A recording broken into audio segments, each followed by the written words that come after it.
Joe understands that the first job of a president is to keep us safe from all threats, domestic, foreign, and microscopic. When the daily intelligence briefings are flashing warning lights about a virus, the president can't be AWOL. When Russia puts bounties on the heads of our brave soldiers in Afghanistan, the commander-in-chief can't be MIA. He can't be somebody who doesn't read the briefings.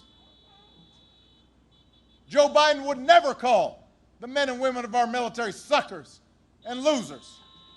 He knows those troops are somebody's husbands, somebody's wife, somebody's kids, somebody's spouse, somebody's father.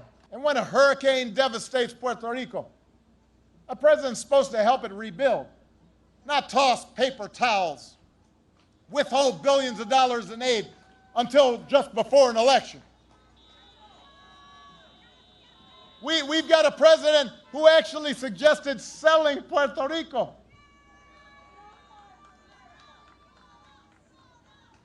Now, believe it or not, it could have been worse. He once asked our national security officials if he could nuke hurricanes.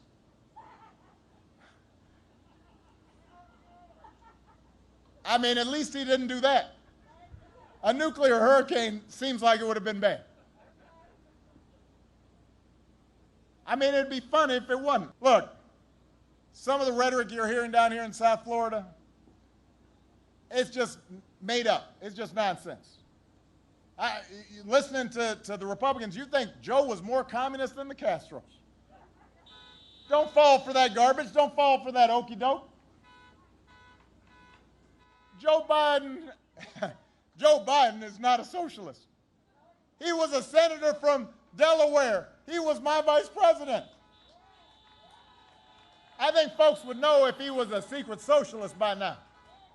What is true is he'll stand up for ordinary people. What is true is he'll stand up for workers. What is true is he'll stand up for a higher minimum wage. What is true is he'll stand up for affordable housing. What is true is he'll go promote human rights in Cuba and around the world, and he won't coddle dictators the way our current president does. Joe Biden's tough.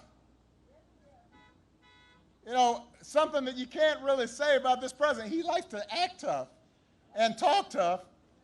He thinks scowling and being mean is tough and being rude is tough, but when 60 Minutes and Leslie Stahl are too tough for you, you ain't all that tough.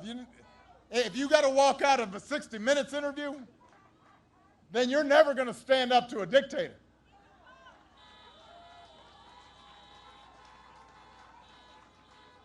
If you're spending all your time complaining about how mean reporters are to you, you're not going to stand up to Putin.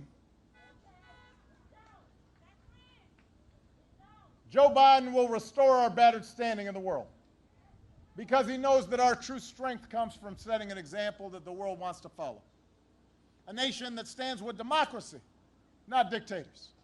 A nation that can inspire and mobilize others to overcome threats like climate change and terrorism and poverty and disease. And here's another thing.